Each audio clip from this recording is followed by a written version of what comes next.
Okay, well, thank you all very much for joining us tonight. Let me double check and make sure that got most of our registrants filing in. Um, I'm sure we'll have a few more joining us. For those of you that haven't met me, my name is Trevor Freeman, and I'm the Public Programs Director with the Western North Carolina Historical Association.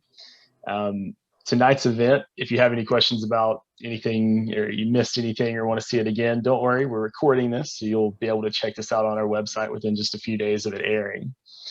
Um, Tonight's event is part of a series that we've been running, the Lit Cafe series. And so we look at authors from Western North Carolina or people that have written about Western North Carolina.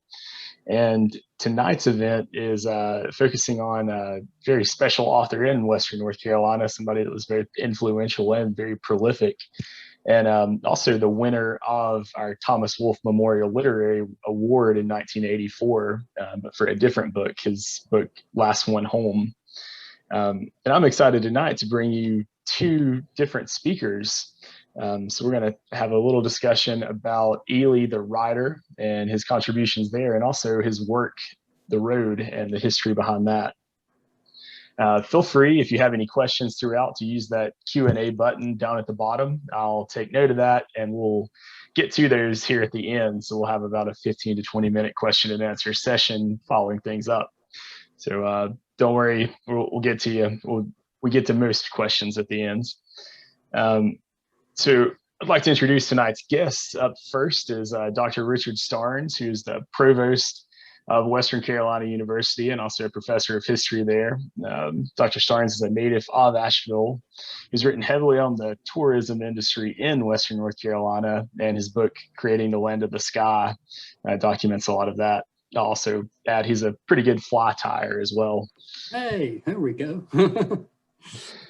And then up after Dr. Starnes is Steve Little. He's the senior attorney in Marion, North Carolina at the law firm of Little and Lattimore, PA. He has extensive experience in civil litigation in the courts of North Carolina, and in 2003 was admitted to practice in the United States Supreme Court. Attorney Little is the current mayor of Marion, North Carolina, having first been elected to that position in 2009 after he served 24 consecutive years on the Marion City Council. Attorney Little is also the author of 8 published stories and books, with 2 more in progress, several of which are about the Western North Carolina Railroad. And he often performed a dramatic presentation in historical convict costume about the construction of the Western North Carolina Railroad until just a few years ago. And I'll let Steve tell you a little bit more about that. But if nobody has any questions, without any further ado, I'll turn this over to Dr. Starnes and we'll talk a little bit about John Ely. Okay, thanks, Trevor. Thanks, everyone joining us tonight. It's an honor to be here with the good folks at WNCHA and with Steve Little, who's doing good work marking the history of the Western North Carolina Railroad.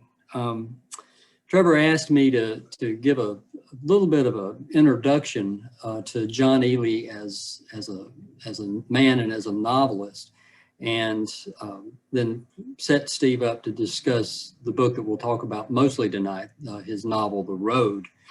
In many ways, John Ely is Asheville's Appalachian novelist. By that I mean a man of the region who embraced the lives of mountain people because he saw himself as one of them. I'll talk more about that in a minute. John was born in 1925 and grew up in West Asheville, not far from the end of the car line, meaning the end of the streetcar line. He said that when he was brought home after his birth, he went to his grandmother Lily's house, which was located at 750 Haywood Road, which, if you know anything about West Asheville, is where the Salvation Army is now.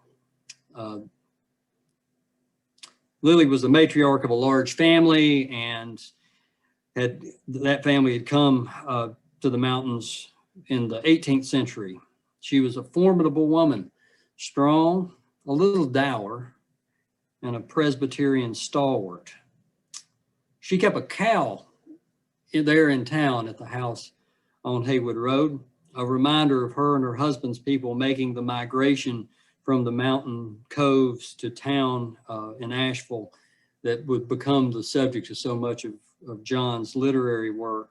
And they came in the late 19th century. In the case of Lillian and her husband, that was Starnes Cove. And John's grandmother was my great-grandmother. His father, John, also named John, worked for the Imperial Life Insurance Company, which if you've been down on College Street to the wine bar, the Imperial, that was the original corporate headquarters of the Imperial Life Insurance Company. They're next to the Rankin Avenue parking deck. That was founded by John's father-in-law. His mother Gladys was one of the sweetest women I know, kind of a beloved aunt. And when she was in her later years, my grandfather would take me to visit her, and she would always give me Hershey bars with almonds. And I can't stand to look at one without thinking of my Aunt Gladys. John was schooled in West Asheville and then enlisted in the Army in World War II, where he served as a rifleman. And following his military service, he went to study at Chapel Hill and took a BA in radio and television motion pictures, and then later a master's in dramatic arts, where he studied with the well-known playwright at Carolina, Paul Green. He served on the faculty at Carolina for about 12 years, and during this time he wrote plays for the American Adventure series that played on NBC radio, and began writing his first novel. And he then married the English actress Rosemary Harris, and their daughter Jennifer Ely, you may know from various films and television shows, or even the theater. John was active in a number of social and economic and educational and anti-poverty projects in North Carolina. For 2 years, he served as a advisor to North Carolina Governor Terry Sanford, to the degree that when asked what advice Sanford would give a future governor of North Carolina, he said, well, the first thing I would do is hire a novelist. Among Ely's credits for statewide initiatives under the Sanford administration was the North Carolina Fund, which was a nonprofit anti-poverty program funded by the Ford Foundation to fight poverty in North Carolina. It was as an extension to Sanford's focus on education. Ely was instrumental in founding both the North Carolina School of the Arts and the North Carolina School of Science and Math, among the first state-supported high schools for the gifted and talented in those areas in the United States. He was also responsible for the Governor's School, the first entity for a summer program for gifted students in North Carolina. He served as an advisor to Lyndon Johnson on anti-poverty programs, and also served on the National Committee for the Humanities, the National Council for the Humanities, which is, of course, now the National Endowment for the Humanities. In the 1960s, he took over management of the Stauffer Foundation. The heiress Ann Forsyth created this organization to provide scholarships for Black students to integrate what were known at the time as segregation academies, the private high schools founded as an end around Brown versus Board of Education. This brief biography gives you some context of the man, but tonight we're here to talk about John Ely as the writer. He was a prolific writer whose books included a biography of UNC president and later a senator from North Carolina, Frank Porter Graham, a history of the Trail of Tears. And as a historian, I will tell you, John is a better novelist than he is a historian, but it is a heck of a good read. He wrote a chronicle of Chapel Hill during the Civil Rights Movement, and a book on English cheeses and Irish whiskey, both of which he enjoyed very much. He was very interested in much of his work, both public and literary, in issues of race. In fact, one of his earliest novels, one called Move Over Mountain, was often cited as one of the first novels published in America of the Black experience, written by a white writer that wrote with empathy and true voice for African Americans. The African American scholar Saunders Redding praised Ely's book in a review as a sympathetic understanding of the Southern way of life and his deep and loving involvement with the people who live that life on the other side of the color line. John told Carol Boggess, my friend and former colleague at Mars Hill, that, quote, Appalachia is just one of the great opportunities for storytellers. But he became one of the region's most powerful literary voices. John would agree, I think, that Thomas Wolfe is Asheville's most prominent literary figure, but John's work speaks to the mountains and their people rather than of a conflicted relationship between the two. His most important works, and the ones that are most germane to our discussion tonight, are a 7-book epic that examines the transformation of Western North Carolina and its people. These novels are loosely based on the history of our family and families around where my family lived, suitably fictionalized, and the other stories he heard as he grew up. Among my favorites are The Land Breakers, which in some ways is the first of this series of epics, the story of Mooney and Ivy Wright, who are former indentured servants who come over the Blue Ridge, settling in the Swannanoa River Valley in the late 18th century. And then the last one home, which did win the Thomas Wolfe Literary Prize from Winchell, is the story of the founding of what was called in the novel the Monarch Insurance Company, a thinly veiled reference to the Imperial Life Insurance Company, and the father family, the patriarch of the family, Pink, who is dying and must choose who will get the company, his daughter or his son. And I won't give you any other hints other than that, so no spoilers tonight. You may know that his stories gained new audiences through the film adaptations of 2 of the books of this series. The first, The Winter People, and then the second, The Journey of August King, which is a story of a white mountaineer who assists a runaway slave seeking freedom in the North. Part of this epic is the book we'll talk about tonight, The Road, the story of Weatherby Wright, a railroad builder and an engineer who launches a plan to conquer the great barriers the Black Mountains posed to linking the East and the West in North Carolina, a project that had been interrupted by the Civil War. But it's more than that, it seems to me. It's also a story of the mountains that stood in the way, the people who lived there, and maybe most importantly, the men who, without choice, gave their lives to bring the rails to Asheville. That's our topic tonight. And with that, I'd like to transition to Steve Little, who will talk about John Ely's novel, The Road. Thank you, Provost Starnes. It's a pleasure to participate in this event this evening. I've been talking about the railroad. Now, when I say the railroad, of course, what I'm talking about is what is more formally known as the Mountain Division of the Western North Carolina Railroad. That is a particular section between Henry Station and the western portal of the Swannanoa Tunnel. Now, if you're not real familiar with where Henry Station is, then you're in good company, because most people have no clue. It's a little spot. It can easily be identified, but it's about 2 miles or so west of the small town of Old Fort in western McDowell County. Henry Station is still in the valley of the Piedmont. The western portal, which is simply the exit opening, if you're going west, it's the exit. It's the entrance, of course, if you're coming east. Anyway, it's that doorway for the Swannanoa Tunnel on the side at what is now called Ridgecrest. So that's what when I say the railroad, that's what I'm talking about. Well, I first became acquainted with John Ely indirectly a little bit when my mother told me, when I was a senior in high school. And that was 50 several years ago.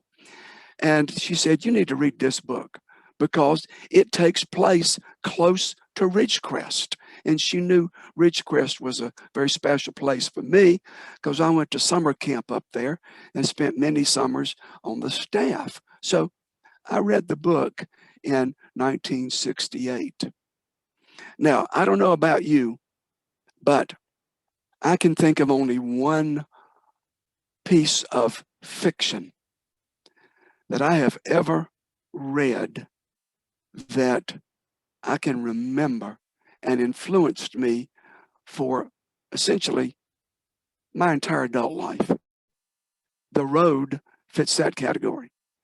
Now that it spoke to me partly because I could relate to the area and I could use my imagination. I had not yet learned a great deal, but that became my passion, was learning more and more and more about the railroad construction due to my inspiration from John Ely when I read The Road. Then when I was a junior at Wake Forest University undergrad, I wrote my history major thesis on this construction project. Gave me a great opportunity to dig and dig and dig and learn. And then one of the most fascinating things was in 1975, when I was in the middle of my law school experience at Wake Forest, I was needing to find a place to live. My roommate for first year up and got married, so I had to find a place to live. And so I had a friend in Winston-Salem. We were riding around looking, and he was telling me who lives here, and they got a garage apartment. And by the way, that's where John Ely lives, and I was just astounded. So this guy who I was with knew John Ely, and I said, he is my hero. I want to meet him. So he called, had to go back to the house. No cell phones in those days, of course. And when I got the opportunity later that afternoon, I went over to his house and I took my thesis. Now, why I had it with me that handily, I don't know, but I did. And I took it and I showed it to him. The first thing he did was to look at the bibliography. And he said, you did a good job in your research. And he said, what I'm referring to is you have both of the North Carolina General Assembly Joint Legislative Investigative Study Commission reports, one from 1877, one from 1879. And he said, I had finished my first draft of my book before I found those. I read them, and then I modified my book with some of the information that I learned by reading. And he was so very kind. He gave me a copy, one of my treasures, a first edition of The Road, in which he wrote a really nice inscription for me. If my house catches on fire, this is what I'm going to grab first after I make sure my wife is out the door. Then I pick up my copy of The Road that John Ely signed for me. Now, let me give you some background that's important to understand. In 1837, the General Assembly of North Carolina decided it was a proper public policy to establish a railroad trunk line to go all the way from the major port city of Wilmington to the Tennessee border. Now, that would go through the Piedmont and head and sort of make a crescent, but it would head on down to Charlotte. And near the area of Salisbury, the little village of Spencer, is where the Western North Carolina Railroad branches off and heads over to Tennessee. The objective, well, it was material, of course, fiscal. Beyond Tennessee in 1837 was vast, undiscovered property with who knows what sort of treasures of natural resources are there. And the legislature of North Carolina said, you know, we need to build this railroad so that all of these people who go out there and find all these treasures, they're going to bring it through our rail system into the largest city of North Carolina, which at that time was not Charlotte, was not Raleigh, was not Winston-Salem or Greensboro. It was Wilmington, the port city of Wilmington. They wanted to help the port city compete with places like Charleston and Norfolk and other areas on the eastern seaboard. So that became public policy. And then let's fast forward to the 1850s, 1860s, even into the early 1870s. A company was formed called the Western North Carolina Railroad Company. And it began to do construction, laying the track from Spencer in the Piedmont, in the middle of the state, headed west. Then, of course, the Civil War came along. Everything had to stop. After the Civil War, things started back again, but big problem in the early 1870s when there was a gigantic embezzlement. It just about robbed the entire money fund of the Western North Carolina Railroad Company. And so they were busted. They went into bankruptcy. The state of North Carolina purchased by state money, state tax money, they purchased the Western North Carolina Railroad Company in June of 1875 for the sum of $850,000. Well, guess what? The state of North Carolina had nobody qualified to build a railroad. There was nobody who knew what they were doing. They put together this commission of about a dozen people, political appointees, who they just sat around and smoked cigars and pretended that they knew what they were doing. And as long as things are working okay, they did maybe okay, but barely okay. And then you have to keep in mind, this was slightly less than 10 years after the end of the Civil War. Who's going to do this project that we're going to get started back? The railroad had come as far as somewhere between Morganton and Marion at the Civil War, and then it inched its way toward Old Fort, and not doing real well. So the Civil War produced so many casualties, deaths, and injuries to the men and boys who fought in the Civil War that something had to happen, because there wasn't the manpower. There wasn't the workforce available to do the work to lay the tracks. But there was a second problem. The state was fiscally busted. There was not the money to do the infrastructure of Western North Carolina, particularly when the power brokers in the legislature were mainly from down east, the planters, the farmers down there with the plantations. That was the power base politically. So there was no money. There was no money. So you got two problems: no manpower and no money. How are you going to do it? One solution solved both problems. They turned to the North Carolina Penitentiary. Now, Provost Starnes and Trevor were talking about how I used to dress up in this outfit and do a presentation. I loved doing that. I've got a vocal cord problem that impairs my ability now, so I probably can't do it again, but that video is available, so that's a good thing. But nevertheless, that was the solution, was getting convicts. The first convicts were sent to Henry Station, which was the terminus at that point in 1876, in September 1876. Now, John Ely's book, The Road, starts with that, essentially with that event. We get to page 7 of The Road, a 401-page fantastic novel that I hope you will, every one of you, read it and read it soon, because it's just so compelling. I'm going to read a little bit to you from page 7. Now, this was as the word had gotten around to the community, and John Ely's talking about that in the book. And so the mountain people are coming to Henry Station because they want to see these convicts. They'd never seen a convict before. They heard tell they had dark skin.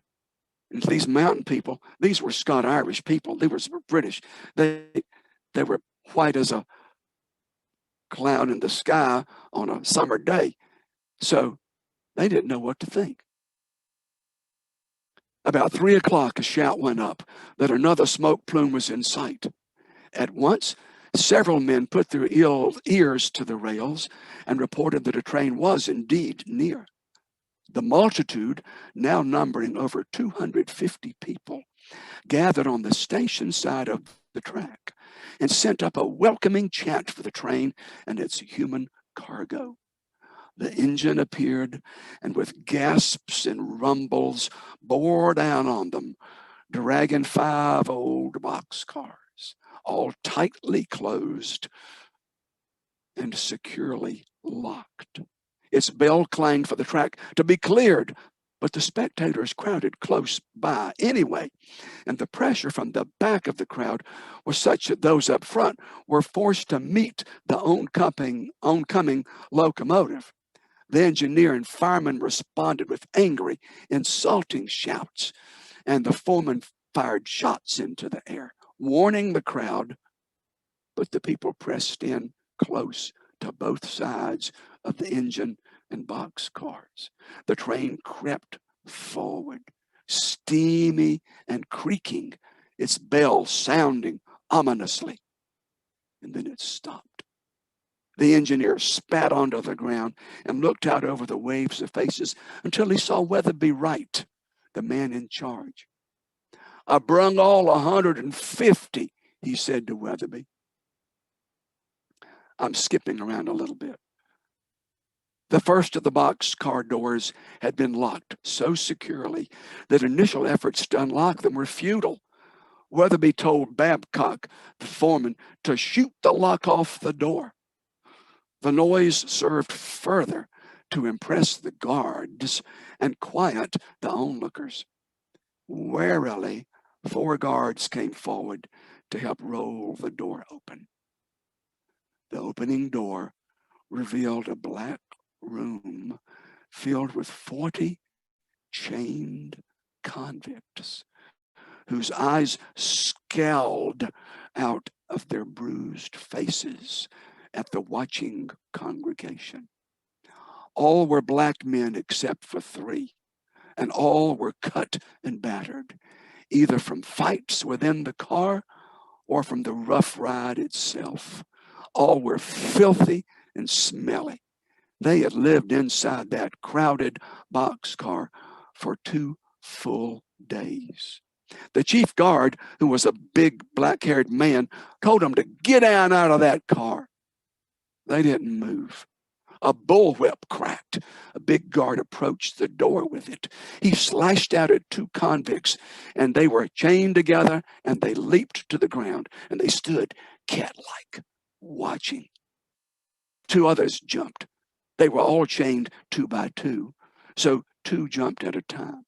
1 pair fell when they struck the ground, and both tried to roll out of the way of the whip, which cut through the air near their heads. The second car's door was shot open, revealing another 40 filthy, resentful men, and these also jumped down 2 by 2. The third doorway was shot open, and an even more angry, resentful group of 40, a few white but mostly black men, stood there, all stripped to their waists, all naked except for striped breeches. They were high security prisoners, ankle chained by a single long chain. The order was given for them to jump from the car, but nobody moved. The bullwhip slashed the air. Still, not one of them moved. The whip slashed against their bodies. The front line of men, unflinching, accepted the pain, thin lines of blood appearing on their bodies as the red gashes grew. The whip struck until a man finally leaped, dragging with him another, then another, dragging more on top of them, until the mass of men was on the ground below the train door. The bullwhip beating at them, while the guard shouted, "Get on your damn feet and get into ranks." All of this, the mountain people watched, stunned to silence and made wary by it. The convicts dragged themselves erect, some of them glaring at others, kicking at them. "Get on," the guard said, striking at them, and they untangled themselves and walked, a limping company, to form ranks. When the fourth door was shot open, the spectators gasped, for 30 women stood there, all black except 4. They were not chained, and when they were told to jump down, they did, young and old, some of them falling. They were dressed in gray prison dresses, which were filthy. They were a bruised and smelly lot. Well, John Ely says in his book that happened on in the month of September, 1876. And he's right. That was the first month. That is documented in public documents. The same documents that John Ely complimented me on finding the resource documents that's when it happened. 150 convicts were the first ones brought up to the spot. They built the crude wooden buildings that became known as the stockades, and that was where they lived. Well, after about 18 months, things were just haphazard. It was not going well, and the legislators sent up this legislative investigative committee to find out what in the Sam Hill is going on. All the mismanagement was being alleged. Who's the boss? There was a conflict because it was joint management. The prison people were in charge, and yet so were the railroad people. That didn't work, and it was causing some problems. Well, after the convicts had been there for 7 months, the legislature reorganized the structure of the ownership and of, or at least of the management of the railroad. And a man named James W. Wilson was put in charge. He became the president, superintendent, and chief engineer of the Western North Carolina Railroad. Well, if you've already begun to read the road, you might say, wait a minute, isn't that the title of the position of Weatherby Wright? Yes, Weatherby Wright is James W. Wilson. Now, it isn't a perfect match, but it's pretty good. Now, there's some parts, particularly at the end, where it goes in a whole different direction. But yes, James W. Wilson is in reality the person upon whom Weatherby Wright is based. There are a few other parts that are really fascinating in John Ely's book that talk about some of the major events while Weatherby Wright was in charge of this construction project. One of them I want to mention to you. One of the memorable events that is, and we don't have a date. It's not told us by John Ely when this happened, but I'm on page 175 of his book, where Weatherby Wright is out walking in the winter time, probably the winter of 1878, 77, 78, in that time frame. But again, this event is pure drama. It's not based on fact. Pure drama, but daggone good drama and really compelling reading. So here we go. As Weatherby was walking high over Mud Cut, his foot slipped and he fell. He grabbed a laurel trunk, but his hand failed to hold on to it, and he fell into a 10-foot ravine. It wasn't a dangerous fall, but he knew even as he landed, he had injured himself. Fast forward, he looked down at his broken leg. There was blood there now, staining the snow. He looked behind him and saw a cave. At once, he began to crawl toward it, inching his way along, his hands almost frozen by the snow. He could see beyond the dark mouth of the cave a dry spot inside where he could lie.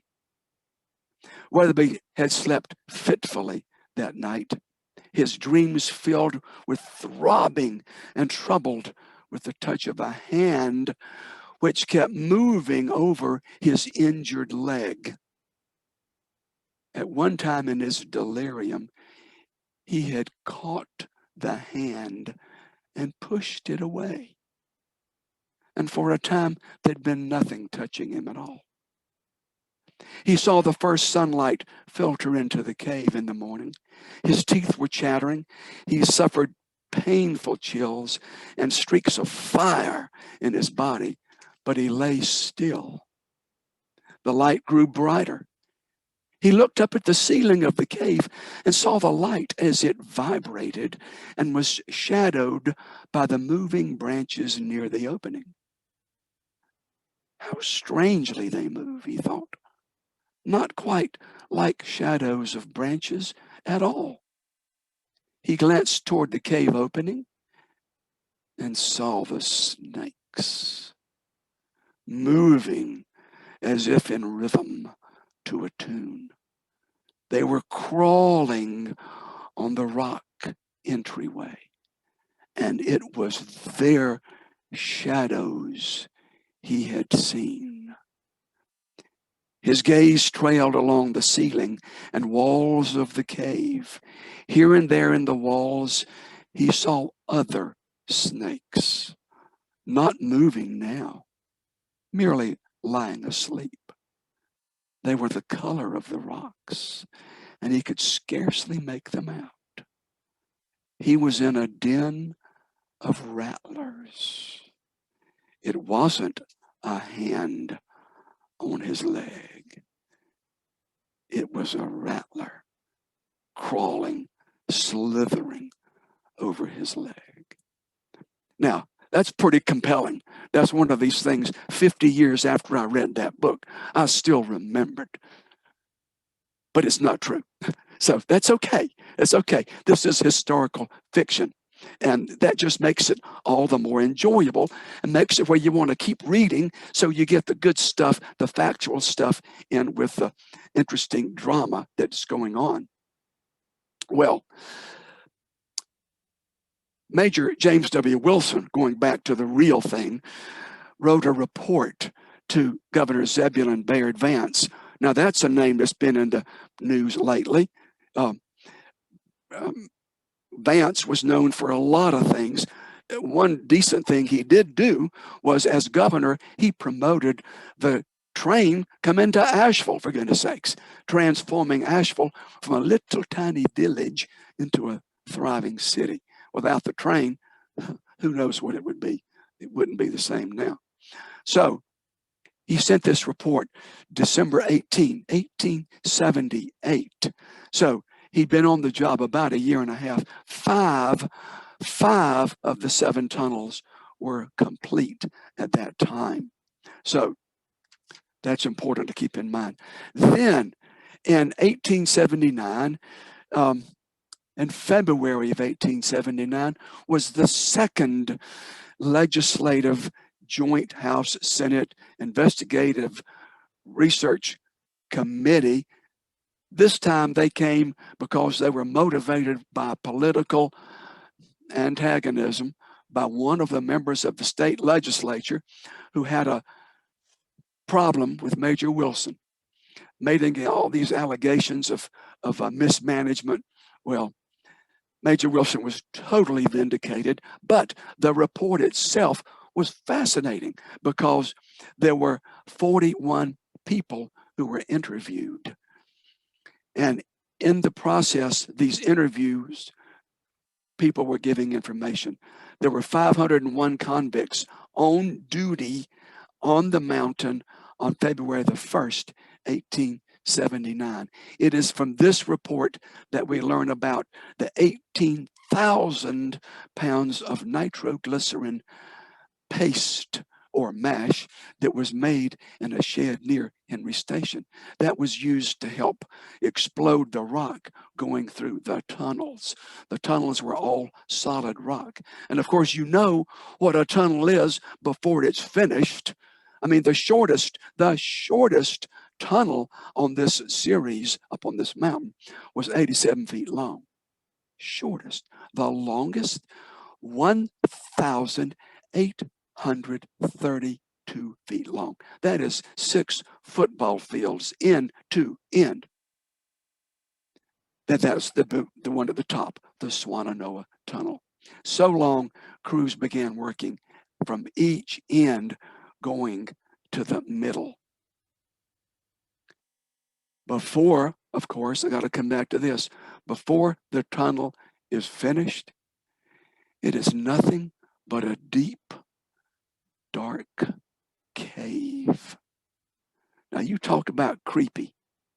Going in, say you're walking 300 feet into a cave, and your job is to pick up the blasted pieces of rock and hand carry them all the way out.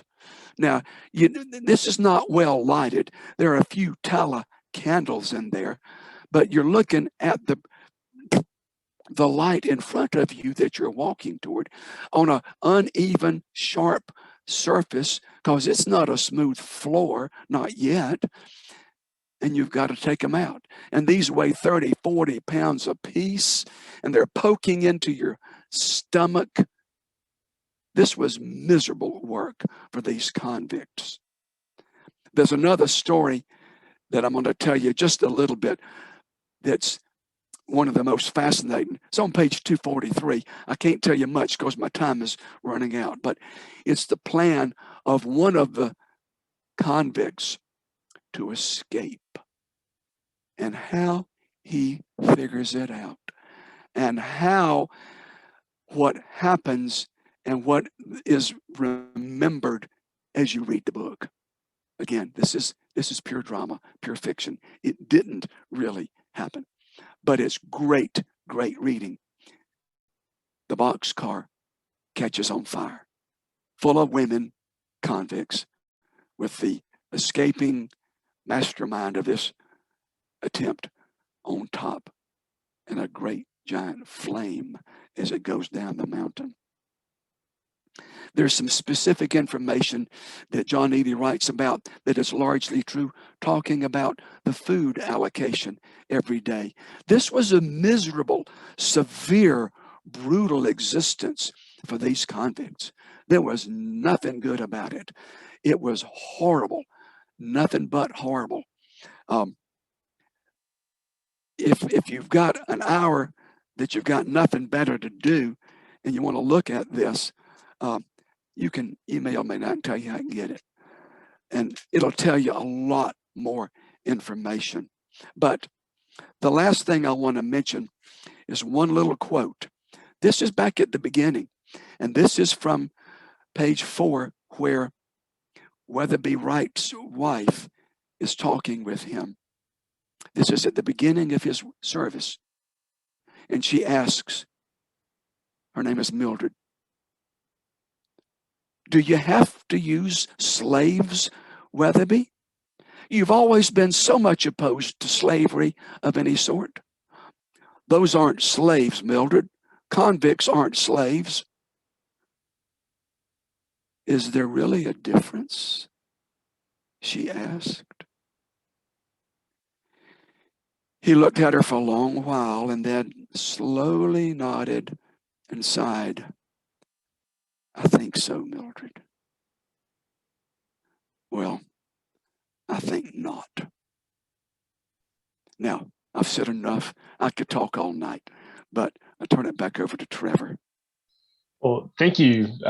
Yeah, wow. Thank you very much for the interesting readings from the book. Um, Also, if I guess if you don't mind, somebody asked about the video. So would you mind putting your email in the chat? We'll have everybody that are interested in emailing you about that. Sure. Okay. If I can figure out how to do that, I think I can. Here we go. Okay. I've got to adjust my screen a little bit. Okay. Well, while we're waiting, everyone, if you do have any questions, feel free to go ahead and chime in. I think we did have one. Let me see if I can find this.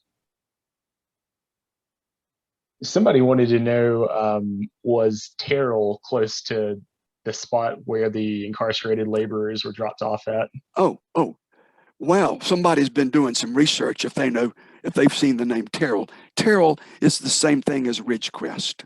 So answer, yes, there was one of the stockades up at the top, primarily to be the sleeping quarters for the convicts who worked in the Swannanoa Tunnel. And so, yes, the western portal of the Swannanoa Tunnel is at Ridgecrest. Well, Ridgecrest back in the 1870s was known as Terrell. Okay.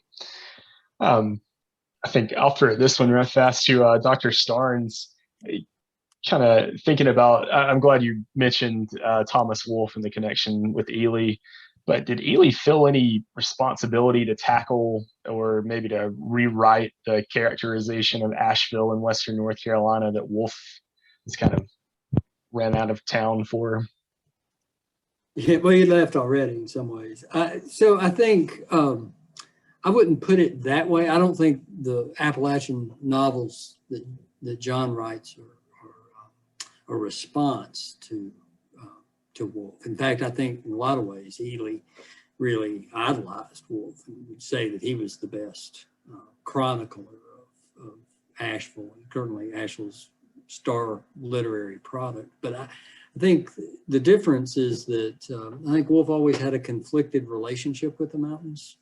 And the characters do too, right? I mean, Asheville, the whole dichotomy of Asheville and the growth and development juxtaposed against a primitive mountain existence outside its environs. And then, he had the conflicted experience with the city itself.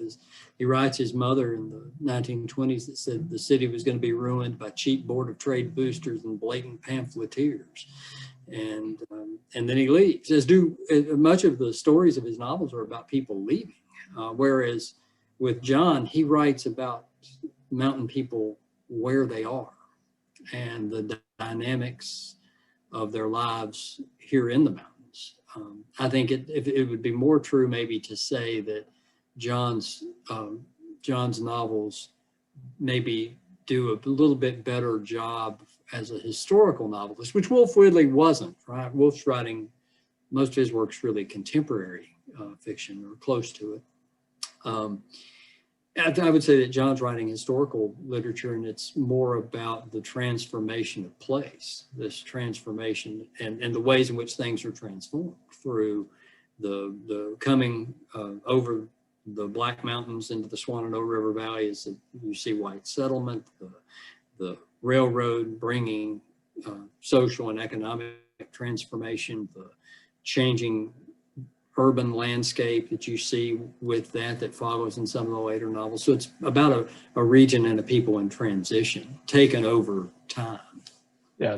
All right. Thank you for that response. Mm-hmm. Had a few questions come in and a comment. Somebody mentioned, how sad the treatment of the convicts were and the minor infractions that they were thrown in for. So I don't know, Steve, do you want to speak a little bit more about that?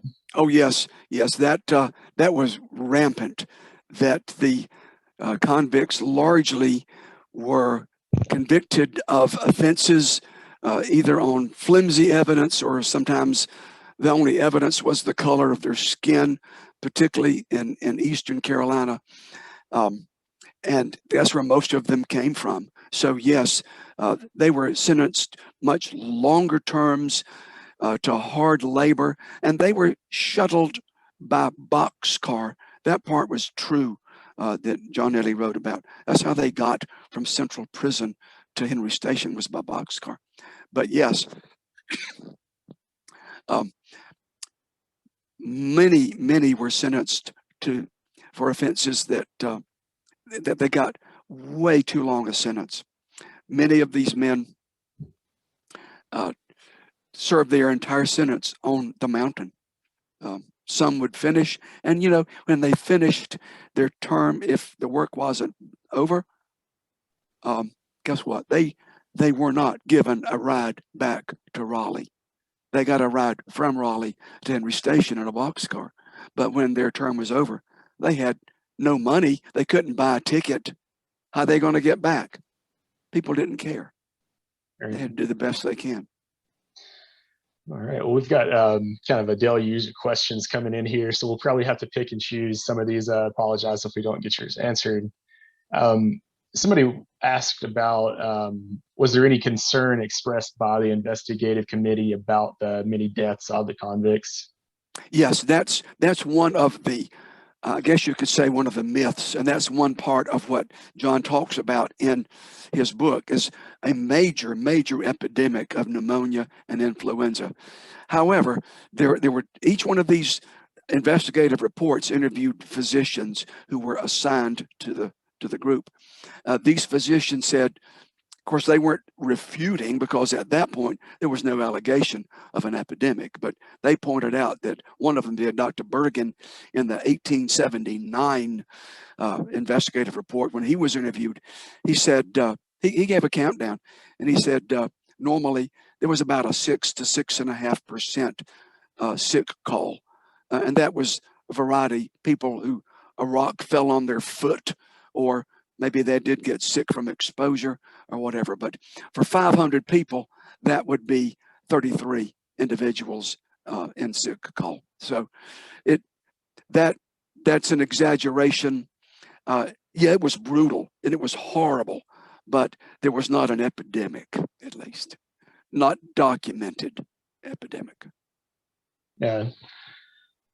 This question, it's a little bit longer question. They said the North Carolina Railroad that ran from Wilmington to Charlotte was owned by the state, correct? I think that's the Seaboard line. When it became the Seaboard line, it was private, but it was at one point publicly owned, or at least co-owned by tax money. Okay. And they went on to ask, was the Western North Carolina branch that ran from Salisbury to Asheville also a state-owned asset? And when did that change?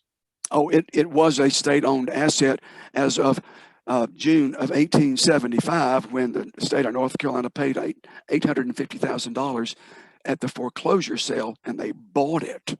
Now that ended at just a few years after the completion of the Mountain Division, which, by the way, March 11, 1879, these two crews that were working on the Swannanoa Tunnel, that was the day both crews met. Major Wilson sent a telegram to Governor Vance, and it said, "Daylight entered Buncombe County today through the Swannanoa Tunnel. Grade and centers met exactly." An incredible feat. But then it became private a few years after that. Yeah, I think shortly after the north-south line is completed to Greenville, right? That's 1884. I think it becomes private shortly after that. Yes. So, the A.M. Best Company bought it, and then it was pretty soon merged with the Richmond and Danville Railroad. And then it finally worked its way up to the Southern Railroad. And of course, today it's the Norfolk Southern. Yeah, if you want to hear or read a complicated story about the North Carolina Railroad, the first railroad we were talking about, I think Alan Trelease's book titled The North Carolina Railroad is probably still the best single volume study of that, and the financial complexities of that and the ownership complexities of that are just fascinating in some ways. And it tells you something about the nature of state financing and corruption and all kinds of things in 19th century North Carolina. Plus, there's some other good things in Trelease's book that about just the technique of construction. That's where, for example, I spotted or read a part that said that the cross tie of the wood of choice for the cross ties was white oak. Who would have thought that? I would have thought it would have been locust or maybe a red oak, but no, white oak was more impervious to moisture. Neat little fact that Trelease talked about. Somebody brought up Wilma Dykeman also, speaking of the literature and how she learned a little bit from Woolf herself. Sure. Somebody's very well read. Yeah, I would say Wilma Dykeman's kind of the other Asheville Appalachian novelist I would put right up there with John Ely. She doesn't focus as much like directly on Western North Carolina. For example, Farewell the Innocent Earth is set in East Tennessee and a thinly veiled depiction of her husband's family's cannery. So, I mean, so it's much, her work is kind of much more broad. And I think she's also less of a historical novelist than someone who uses historical themes to explore contemporary issues. The Tall Woman, I think, could be a good example of that. So, yeah. I think we have time maybe for one more question. Sure. Whatever we've got. Okay. So somebody wanted to know about if any of the convicts actually settled in Western North Carolina after, their term expired, if they made it to that. Yes, some of them clearly did because they really had no other choice. But yeah, probably about 3,000 convicts in total, some for longer periods than others, some for the entire duration of the project, some for different periods of time, but about 3,000 in total. But no more than between 5, maybe as many as 600 a few times. All right. Well, thank you both very much for joining us tonight. That was a really interesting look at the book and at the author that's so important to Western North Carolina history. I'm going to make a quick plug right fast, so bear with me, and I'll try to answer a few more questions about logistics that were posed in the chat. I can share my screen with you right fast. So you'll see, if you're interested in tonight's event or you enjoyed that, we have several coming up, including Steve Little's hikes along kind of a route that parallels the railroad. Those are both sold out, unfortunately, but we try to do this when we can to actually follow up our programs with in-person and outdoor activities. But you may be interested also in the upcoming lectures we have. We're doing an introduction to Western North Carolina kind of lecture series. And on April 29th, we have, speaking of infrastructure and transportation, Representative John Ager is talking about the Drovers Road. And then if you're interested in more of these discussions of books and authors, May 11th, Mary Fella Burnett, she is from Black Mountain, and I'm pretty sure she's with us tonight. But Mary has a recently published memoir that came out about growing up as an African-American in Black Mountain. And it's a really fascinating book. If you get a chance to read that, I highly recommend it. But join us for these upcoming events. Check in on our website. And I will give you one more plug here. So Steve is part of a group known as the Rail Project, and they're looking to install a commemorative memorial to the incarcerated laborers who worked on the railroad. And Steve, do you want to talk a little bit about that right fast? Sure. This is something that Dan Pierce, professor of history at UNC Asheville, came up with this idea. He called me last summer and said, we ought to do something about this. And I said, you're right on target, Dan. And we started working together to do that. We have a wonderful committee right now of 11 people, and we have raised money. We're still raising money. If you feel led to want to contribute, that'll be okay. There's a spot on this website where you can click and do that.